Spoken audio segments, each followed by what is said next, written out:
It's been a long wait, but residents of a town hit by both the 2011 tsunami and the Fukushima nuclear accident are now seeing some progress. Workers in Naraha town have completed the removal of debris left from the tsunami, and decontamination work can now begin. The work will start in the coastal areas of Naraha, paving the way for the early return of residents. They evacuated their homes 2 years ago following the nuclear accident at the nearby Fukushima Daiichi plant. Parts of the town were included in a no-entry zone due to concerns about radioactive substances leaking from the plant. The restriction was lifted in August last year. The central government began removing debris in the town in March, and the work was completed at the end of June, the first among municipalities with sites designated as off-limits. Pieces of wood and piles of debris from the foundations of houses are being stored at 2 temporary sites.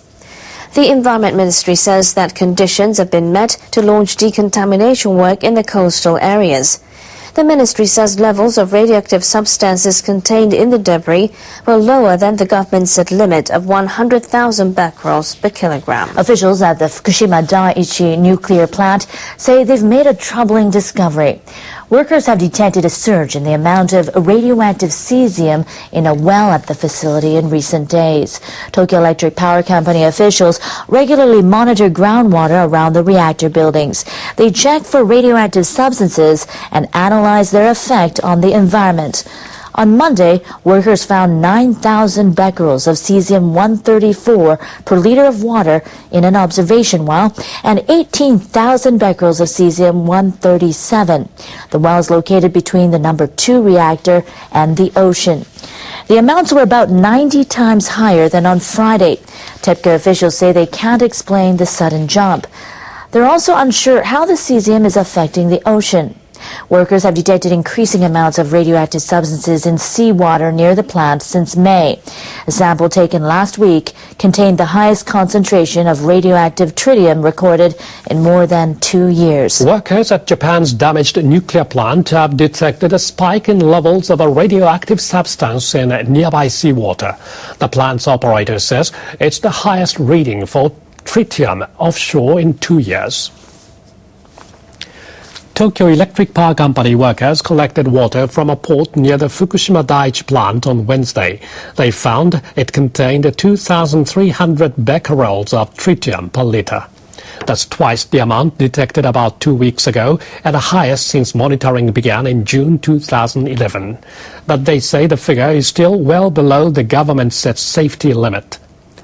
TEPCO workers also tested water collected from a well near the port.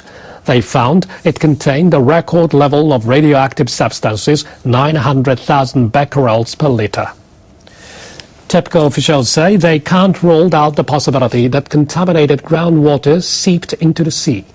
They say they plan to build more observation wells, and they'll solidify the ground to prevent the water reaching the ocean. The operator of the Fukushima Daiichi nuclear plant has detected a higher level of radioactivity, including from strontium, at a new observation well closer to the sea. Tokyo Electric Power Company says it will further investigate possible leaks of contaminated water into the ocean. TEPCO said it determined on Friday that the level of beta radiation in water at a newly dug observation well was more than twice the level at an older one. The higher level was 3,000 becquerels per litre. Beta radiation is emitted by strontium and other radioactive nuclei. The new well was dug at a point close to the sea after TEPCO found that radioactive tritium and strontium were higher than government-set levels at the older well near a reactor building. TEPCO says it's hard to know the reason at the moment, but the level of radioactivity in the sea has not greatly changed. It adds it is also unknown whether anything has leaked into the sea. The operator says it will set up more observation wells to analyze the groundwater at the Fukushima Daiichi plant site. It is also planning to solidify the ground for seawalls to avoid leakage. Executives at some of Japan's utility companies are working to get their nuclear plants back to generating power. They've filed applications to restart reactors. The units must pass stricter safety checks put in place in response to the 2011 accident in Fukushima. Power companies are seeking to restart 10 reactors at 5 facilities. The plants are located throughout Japan, from Tomari on the northern island of Hokkaido to Sendai in southern Kagoshima Prefecture. Power company executives submitted their applications to the Nuclear Regulation Authority on Monday, the day the new safety requirements took effect.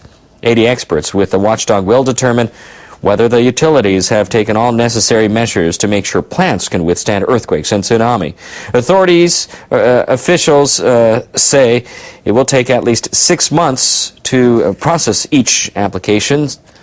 Currently, only 2 of Japan's 50 commercial reactors are online.